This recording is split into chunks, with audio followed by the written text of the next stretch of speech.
Okay, so hi everyone, and welcome to Planet Puberty. And today's webinar is on masturbation. It is a touchy subject. My name is Vanessa, and I'm part of the health promotion team here at Family Planning Australia, where I work primarily with young people, supporting them to access age appropriate reproductive and sexual health information so that they can make informed choices about their bodies. I'll be co presenting today's webinar with Heather. Heather, I'll throw over to you to introduce yourself. Thanks, Ness. Hi, everyone. My name's Heather, and I am proud to be on the health promotion team with Family Planning Australia. I am based in Awabakal country in the Hunter, and I am really excited to go on this journey with you all today. Great, thank you, Heather. So today we are blasting off on a 1-hour galactic journey, cruising past the BO black hole, dodging some unexpected cosmic surprises, and docking at our stellar space station for a deep dive into masturbation. Puberty can be a challenging time for any young person. For children and young people with intellectual disability or autism, those changes can feel even more intense and confusing, and that can make it a tough journey for parents and carers too. Throughout this webinar series, we hope to make navigating puberty less of a bumpy ride. So by sharing practical strategies and insights gathered from conversations with parents and carers, we hope to help you feel more confident supporting your young person through this stage of life. Before we begin today's session, I would just like to acknowledge the traditional custodians of country and the ongoing connection of Aboriginal and Torres Strait Islander peoples to land, culture, and community. We recognise the long history of First Nations peoples guiding their own sexual and reproductive health through cultural knowledge and practices. And we pay our respects to elders past and present and commit to listening, learning, and working in partnership to support health, rights, and access for all. I pay my personal respects to the Wangal people, the owners of the land I'm currently on today, and acknowledge that their sovereignty was never ceded. Today we are going to talk about what is masturbation, what is normal, how to talk to your child about masturbation, public and private essentials, hygiene, what to do about porn, and we'll also cover some helpful resources. It is just really important for us to acknowledge that you are the experts in your child or young person and how they learn and communicate. So we're here to provide suggestions of strategies that you might like to try, but we're not clinicians, so we can't provide you with specific medical advice. Okay, next slide, please. Masturbation, what is it? So masturbation is the stimulation of one's own genitals for pleasure. It's a normal behavior that can look different depending on a person's age and stage of development. In young children, masturbation often involves touching or playing with their genitals, and this is completely normal and usually happens because, well, it feels nice. So for some children, it can also be a self-soothing behavior. Sometimes they might do it unconsciously to relax, fall asleep, or just simply because they're bored. As people get older, we do see that the motivation behind masturbation, it does generally change. And in these cases, touching the genitals is typically driven by sexual arousal and the desire for sexual pleasure, and then often with the intent to orgasm. It's important to understand these differences so we can respond to this behavior in developmentally appropriate and supportive ways. So when is it normal for my child to start masturbating is a very common question. And when it comes to masturbation, it's really important to remember that there's no single normal age for a person to start. Some children may begin around the age of 8 or 9, others during their teenage years or early adulthood, and some may never masturbate at all. And all of these experiences fall within the range of typical development. Even if your child hasn't started masturbating, it's important to begin teaching them about public and private behaviours, and this helps them to develop appropriate boundaries and supports their understanding of respectful, safe, and healthy behaviours. Next slide, please. So sometimes parents worry that their child might be masturbating too much, and it's helpful to know that there's a wide range of normal when it comes to masturbation. Some people masturbate daily, others only occasionally, and some may choose not to at all. Masturbation is not harmful when done in a private place and doesn't interfere with day-to-day life. It's only considered too much if it starts to irritate the skin, disrupts routines like school or sleep, or if a child consistently chooses it over other important activities like playing with their friends. If you are concerned, start by looking for any underlying causes. Are they feeling bored, stressed? Are there any health related issues that need attention?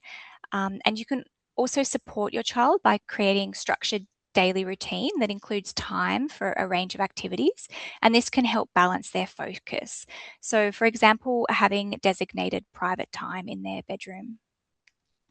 And finally, if they're masturbating in public, it's good to gently redirect them to a private space and remind them of the difference between public and private behaviours.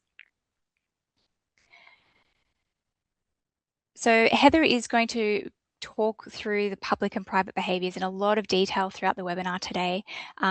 So we will get to that very soon. Next slide, please. So, talking about masturbation, it can be really tricky to talk about it, but there are some things that you can do to help make it a bit easier. So, for example, you can practice talking about masturbation with your partner or a trusted friend. Use resources. We have so many amazing resources that we're going to show you throughout this webinar today that can really help you start that conversation or use together with your child. And we do often find that using a book or a computer screen to have these conversations, it can be a lot less confronting than just talking face to face. And then it is important to also pre-read through the resources so you know what they are about and you can get comfortable with that information. And it also helps you to find the right language to use when explaining masturbation to your child. It is really important to have these conversations in a private place, and this helps to teach your child about private behaviour. You can see on the slide here, we also have an example of how to start the conversation or some of that phrasing that you can use. So it says here, sometimes people like to touch or rub their private body parts. This is called masturbation. Some people like to masturbate because it feels good. Because you are touching your private body parts, you can only masturbate in a private place. So on these next slides that are coming up, we are going to show you some pages from our About Masturbation booklets. And I do just want to give a disclaimer that the images on these pages over the next few slides do show cartoon drawings of people masturbating. So next slide, please. So this is what the booklet looks like. We have one booklet for male masturbation and one for female masturbation. And each booklet has about 6 illustrated pages and it is quite explicit in explaining what masturbation is and what it looks like in terms of private behavior and hygiene. So you can see here we have a woman, she's out in the park, she's feeling a little bit sexy. So she's going to go home to her bedroom and close her door so she can have some time to masturbate in a private place. Next slide, please. And here we can see she's touching her vagina with her hand and masturbating on her bed in that private place. We can also see the curtain is closed. And so these are all really good prompts and social stories to use with your child to kind of have that conversation about what a private and public place looks like, taking themselves to that private place. You can also see they've got tissues there and a bin there for cleanup, and we'll talk a bit about hygiene later on in the webinar as well. And then the next slide shows just the male version of the About Masturbation also. So these are PDF booklets that are available on the Planet Puberty website that you can also request for us to send them out to you as well, the physical copies out to you. Yeah, so basically the booklet, it's about I think 12 pages in length, and it provides easy English explanations of masturbation. And then it also has notes in there for support workers, for support people, so parents and carers or support workers, to help you kind of have that conversation and talk them through the booklet. It is really important to have these conversations in a place that is private and cannot be overheard by other members of the family. And again, this is just about modeling to your child that masturbation is a private thing and should only be done or talked about in a private place. So I'm now going to hand over to Heather, and she's going to run you through public and private. Thank you. Thanks, Ness. So in this particular webinar, we're talking about masturbation. We're going to talk about masturbating in a private space. I'm not sure if people have been to other webinars in our series. You will be able to access them all. But we have lots of information on our Planet Puberty website about private body parts, private behaviours, and private places. And it's really important that we have the discussions with the young people in our lives about what the rules are around that. And so private body parts we generally refer to them as covered by our underwear or our swimwear. I've actually got some, hopefully it'll come up nice and clear on the screen here for people, but I've got some dolls here. These are called Miniland dolls. Oh, sorry, that's a lie. These are, oh my gosh, I've got a mental blank of the name of this brand, but there's another brand I'm going to stick in the chat called Miniland dolls that are a little bit more affordable. Teacher bodies, these ones are called. There we go. And with these particular types of dolls, they can be really helpful educational tools for people in our lives to help understand and be able to illustrate what the public and private body parts are. And so with this person's body, their private body parts are covered by clothes. In this particular example, this person has pubic hair. And so, oh, no, this is a little one struggling with my correct information. Sorry, guys. But this one is a male doll that's gone through puberty, and so he has some pubic hair, and his private body parts are covered by those pants. And so we talk about private body parts, and we also use the correct name for anatomy when we're talking about the private parts of the body. Masturbation is always a private behavior. So our private body parts, which we have established that we've talked about, can be touched in private places. So it's important now that we want to let people know that it is okay to touch your private body parts, and it's not dirty and it's not wrong. It just needs to be done in a private space, and that's to keep them safe and other people in their lives safe as well. And we want to reinforce rules about appropriate masturbation and private talk as well. So talking about masturbation or pleasuring ourselves or touching ourselves is something that should be done in a private space too. It's not something that we will talk about in the line at the shops. Next slide, please. And here's the dolls. So private body parts, as I said, are covered by your underwear, and no body part is fully public, but it might be visible depending on what you wear. So for example, like people can usually see our faces unless in the times of wearing masks. It still doesn't mean that it's okay for people to touch our faces without our permission, but our private body parts are really important that we understand that they are in a different category of their own. When we talk about our private parts, as I said, we want to use anatomically correct language. We want to talk about personal care, and using dolls or pictures, for example, can be a couple of helpful tools depending on how your young person likes to learn.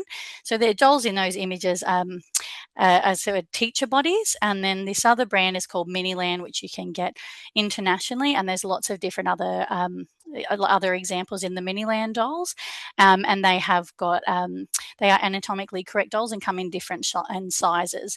With these particular ones on the screen, you can see that there are some that haven't gone through puberty yet, and grown-up dolls which have, so that may be helpful in talking about puberty and that process. On our Planet Puberty website, you can get this image of the two people here that are stenciled bodies, and maybe with some drawing or some collaging. However, again, your young person likes to learn, that could be a helpful way to teach about what are the private parts of the body. Next slide, please. On our Planet Puberty website, we do have a number of videos. This is one of the videos that we have. We won't watch it in full today, but it's called Navigating Public and Private Body Parts. And in this particular video, the two people you can see do use the dolls that I showed you here to talk about the different parts of the body and which ones are private. Next slide, please. So private body parts, we've discussed. Private places are places where nobody can see and hear you. So they might be your own bedroom, your bathroom at home, or a toilet at home. Toilets at schools and shops are only private for using the toilet or changing. And so on the Planet Puberty website, for example, there is a game where you can explore public and private places with your young person, asking them to look at an option and move it into, is it a public or a private space? And we do cover public toilets and public change rooms, for example, because they are a little bit hard. The other one that people do sometimes mention is a shared room at home. So what we really want people to remember is that a private space means that no one can see or hear you. So if that is at home, your door is locked or shut, certainly shut, and the curtains are drawn and the window is closed, and people out in the lounge room, they can't see or hear you. If it's the example where that young person might be sharing with a sibling or someone else, then you might work out some kind of schedule or some kind of system where it is understood that if a certain sign is on the door, that person is in there for their agreed private time. In terms of modeling, another important thing to think about, and anyone that has, which is certainly, I think everyone here, young people at home, there is I joke about a special radar that goes off when a parent goes into a bathroom that seems to alert children to come and ask questions and talk about their day. But it's a really helpful teachable moment to be able to say, I'm actually in here on my own. This is a private space. I need to go to the bathroom and I'm going to lock that door. I'm going to push it back shut because it's important that this is something that happens in a private space, okay? And I'll talk to you in a minute about all those really important things. So as common of a situation that is, it can be a really helpful teachable moment to try and really be clear on what those boundaries are of public and private spaces and why they're important. So private in bold private parts, so they happen in a private place. Thank you for changing the slide right on right there with me. So other private behaviours can be having a shower, going to the toilet, or masturbating or exploring private parts. So having those particular behaviours and understanding those specifically can be really helpful. And you may even go and make a social story up with them or look on our Planet Puberty website for other examples that could help you in being clear on what those different behaviours are. So strategies for reinforcing those behaviours, like I mentioned, you could use a sign to help your child indicate their private time alone, just something that you could make together. You could use photos, and ideally, if you can make it photos of your own specific private spaces to redirect behaviours when they're happening in public spaces. So whether you have that in a little booklet or have some signs or pictures up around the home, and using social stories again can be very helpful.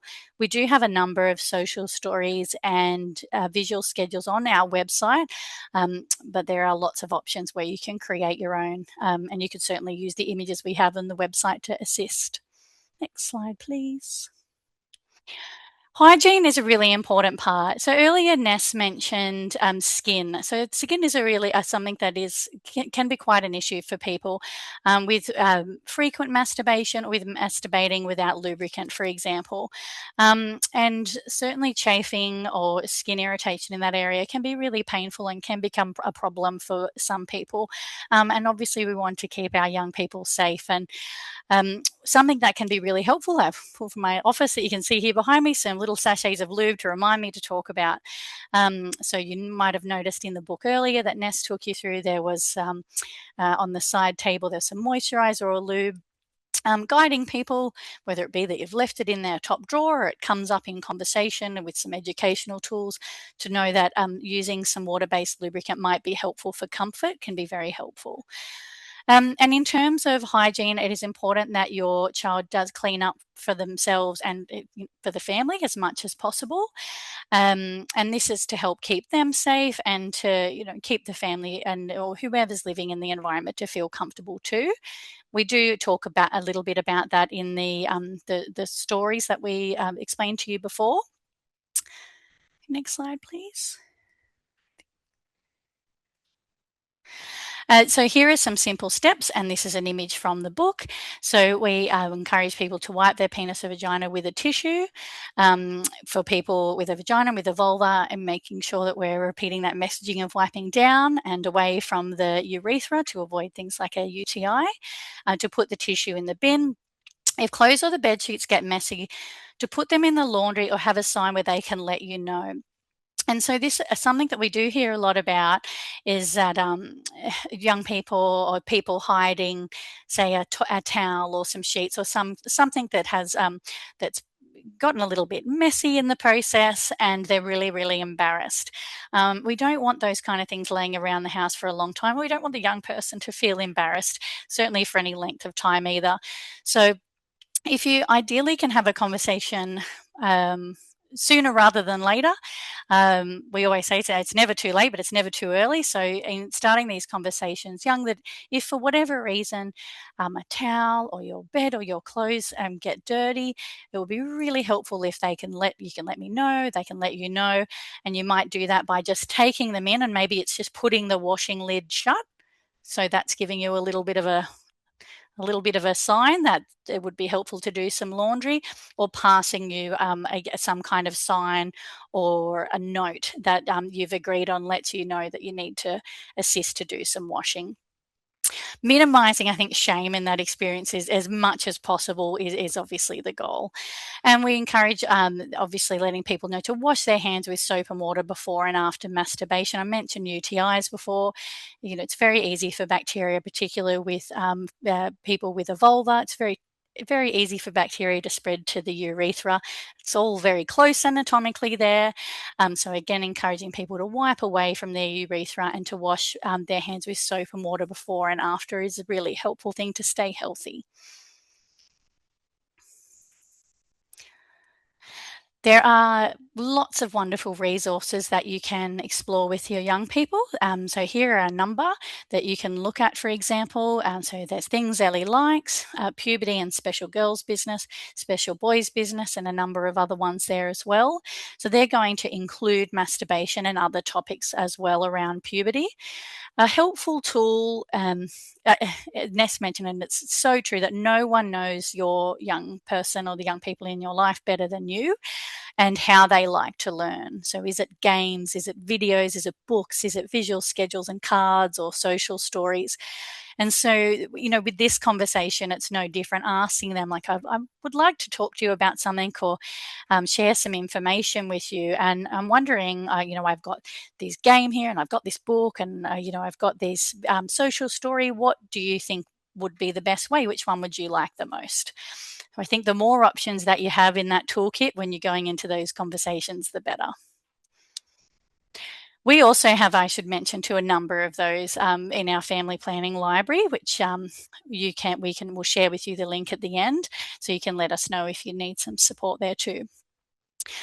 So here's the really tricky one. So it would be hard to talk about masturbation without discussing porn and safety.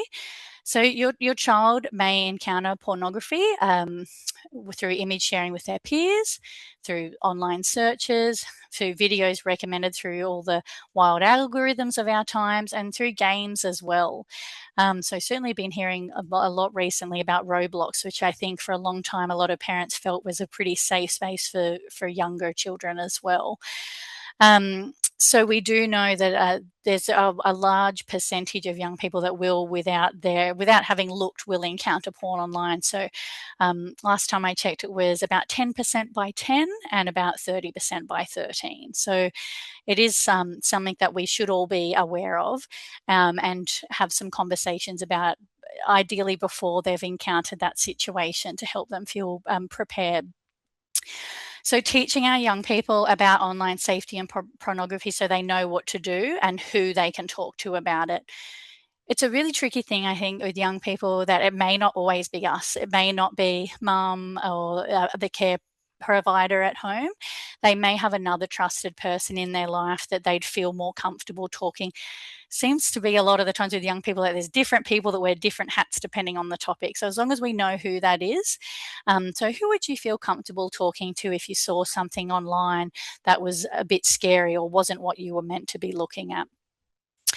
And it's really important that we help our young people understand that what they see on porn, even in sexy movies and shows, is fantasy and not real life. That is a really important thing, and this is for all people of all ages. That those blurred lines that porn can create is really, really complex. And so it's a very important message that we let people know that it is fantasy and it's not real. If you are concerned that your child has seen or is fixated on porn, some steps that we recommend is to review your internet security settings. So whatever you can do with the devices that you have, and I am no tech expert, but putting on privacy settings and parental locks is really important.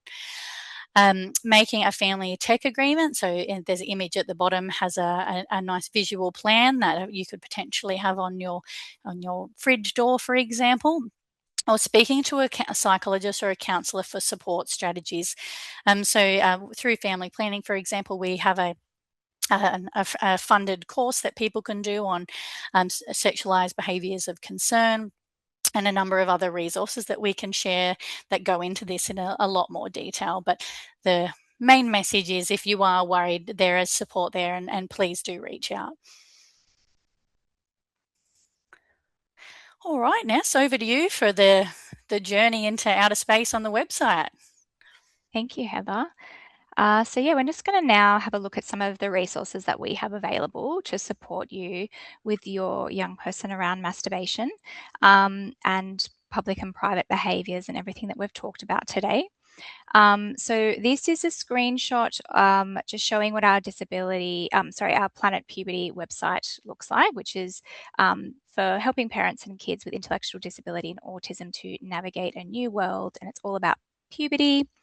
It's a really great starting point for you to start your research into puberty and ways to help you talk to your child about it. A really easy way to navigate the site, see the pink button in the middle of the screen there says Explore. If you click on that button and type in the topic that you want to search, so for example today, if you want to look up all the resources we've been talking about masturbation, you can pop masturbation in that Explore button and it'll take you to a page all about that topic, and all the resources are listed there. So things that you will find is an overview of the topic, some strategies and helpful resources, and also includes things like conversation starters, and they're all really helpful in starting these tricky conversations. Also, if we have any teachers or OTs here today, you also might like to explore our teaching plans. So they are along the top toolbar, like a tab in the top toolbar of the website. So check those out and you might find those helpful also. We also have the Planet Puberty podcast. This is another really great resource and includes interviews with parents and carers as well as subject experts. The episodes are detailed and really fun and include real life strategies from parents. There is an episode on masturbation, so I recommend having a listen to that one as well to complement what we've talked about today. In that episode, we hear from a mother of a young girl with autism about how she is supporting her daughter to learn about masturbation.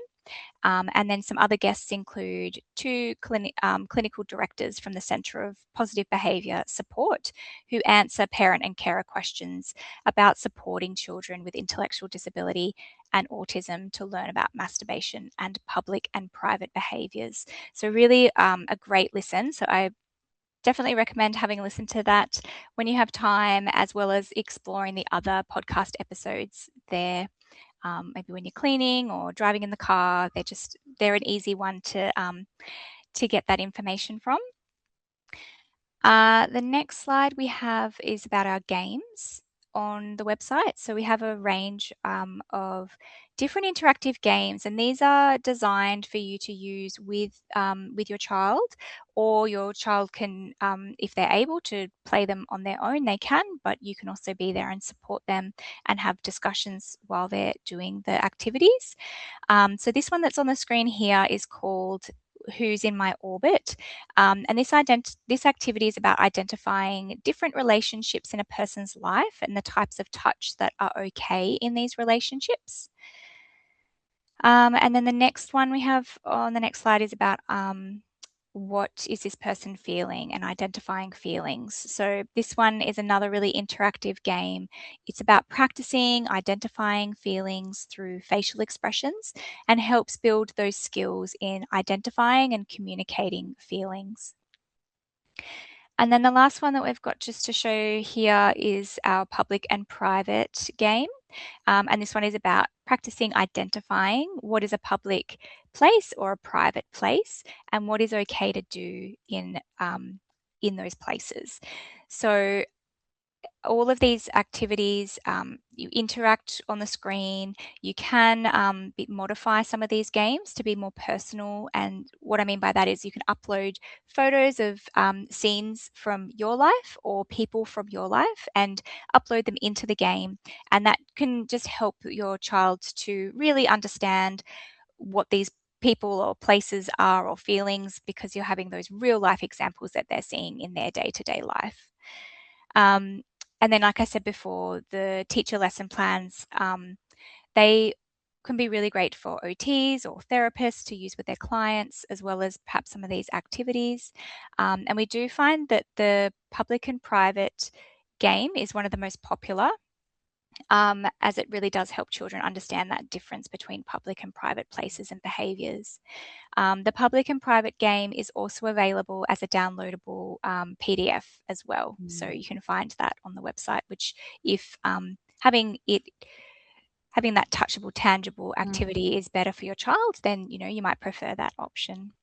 The sacred laminator goes a long way with that game too, doesn't it, Ness? So Yeah. being able to laminate the cards and separate them into piles can be a really lovely tactile activity for some people. Definitely. And you can also use those cards to then stick up, the public or Mm, private. You could, yes, put them up if needed and to reinforce that messaging. Yeah.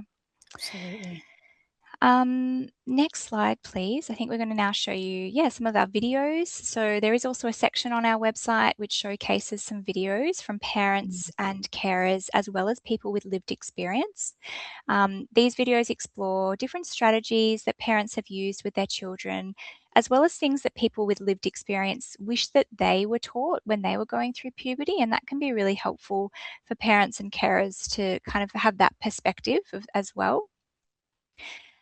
Some of these videos might be appropriate for your child to watch themselves or with you, but it's important for you to watch them first and see if, like we were saying, you know your child best and how they would respond to these resources. So you can just make that decision. We've tried to include a big, broad range of resources on the Planet Puberty website to suit all the different varied ways that people like to learn new information. So that's why we've got the videos, we've got games, you'll find fact sheets, social stories.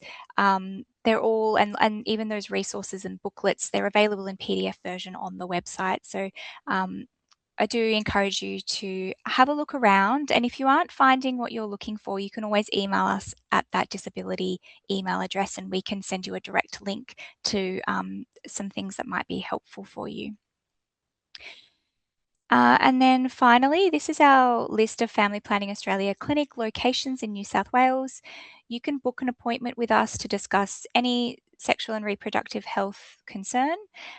We offer telehealth appointments if you don't live close to a clinic location or if you're outside New South Wales.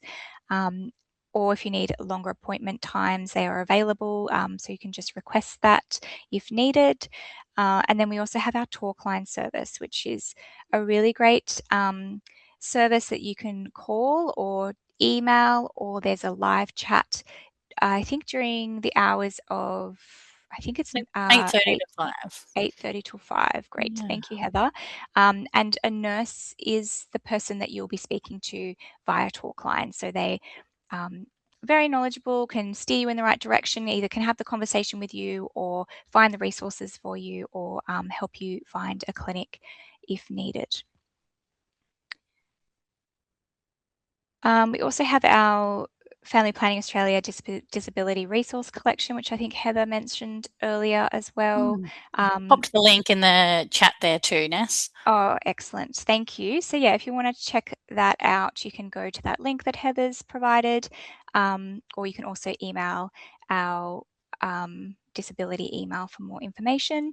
I'm not sure, Heather, if you had any more to say about the resource collection. You might know a bit more about the resources Yeah. in there. I'll Yep. just say there's a lot of great a lot of great resources. Oh my golly, a lot of great resources on there that you can download.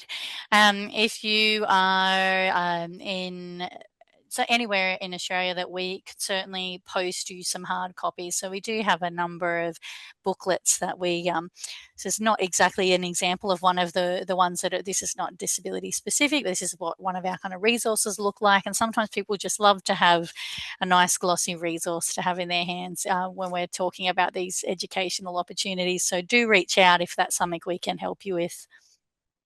Yep. Great. Thank you.